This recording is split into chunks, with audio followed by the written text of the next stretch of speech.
T'as eu du neuf, toi, de ton côté? Quand il parle affaires, Éric Darc ne reste jamais longtemps au téléphone.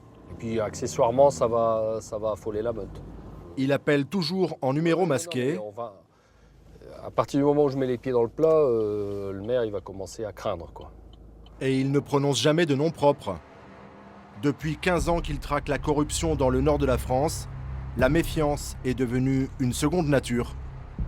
Où est-ce que vous nous emmenez là, monsieur Darc? Dans un endroit que je ne vous nommerai pas, mais que je vais vous montrer. C'est un endroit où j'entrepose des dossiers.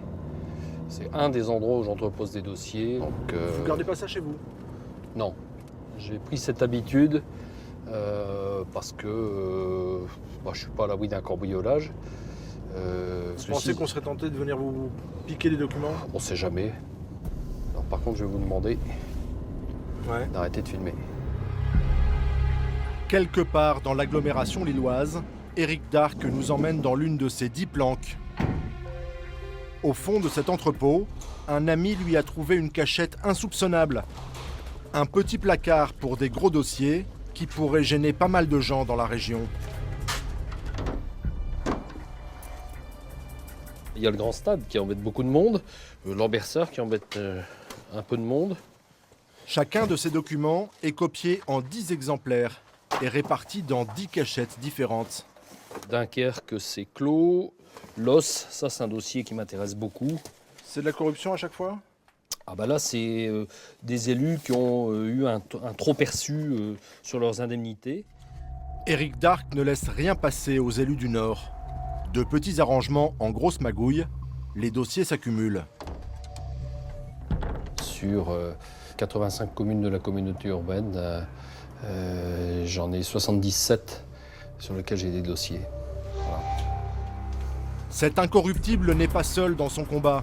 Aux quatre coins du pays, des citoyens ordinaires sont entrés en guerre contre le gaspillage de l'argent public.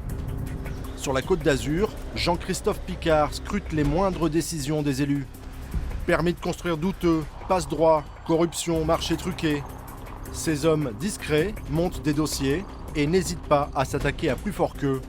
Ils veulent mobiliser les Français pour une démocratie plus exigeante. Moi, je crois qu'à Valoris comme ailleurs, il faut un contrôle citoyen. Rencontre avec ces empêcheurs de détourner en rond. Soir de match au Grand Stade de Lille, 8e de finale de la Coupe de la Ligue, le LOSC affronte Toulouse dans cette enceinte inaugurée il y a à peine 3 mois. Éric Darc découvre le stade pour la toute première fois, avec plaisir, mais son bonheur n'est pas total. Il est beau, il est un beau galet. Ouais, il est bien. La seule chose qui m'ennuie, c'est qu'il coûte 108,5 millions de trop. Au départ, un autre projet avait été retenu.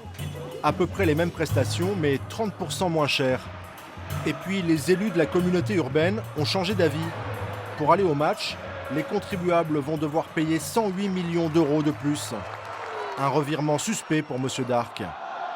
Et si le LOSC a gagné ce soir, lui pense qu'avec ce stade, tous les nordistes ont perdu. Il y a beaucoup de gens qui se résignent à dire les élus ont décidé, puis de toute façon on ne peut rien y faire. Ben, moi j'estime qu'on ne peut pas ne rien y faire. Et j'entends lutter. Je ne gagnerai peut-être pas, mais en tout cas je vais me battre. Éric Darc soupçonne une affaire de corruption. Il a porté plainte. Une enquête préliminaire est en cours. Le lendemain, direction Paris. Le chevalier anticorruption a rendez-vous avec son avocat. Voilà bientôt 15 ans que ce conseiller fiscal consacre une bonne partie de son temps et de son argent à chasser corrompus et corrupteurs. Vous avez collusion en chaîne à Bruxelles, donc ils font allusion à John Dalli et à sa démission. Et vous avez Gaston Floss, dont on ne saluera jamais assez les exploits. 56 emplois fictifs, etc. Il a été condamné en première instance, il le sera très vraisemblablement en appel. On vous sent bien fâché, hein? Qu'est-ce qu'ils vous ont fait, les politiques? Ils doivent montrer l'exemple, c'est eux qui montrent la voie aux autres.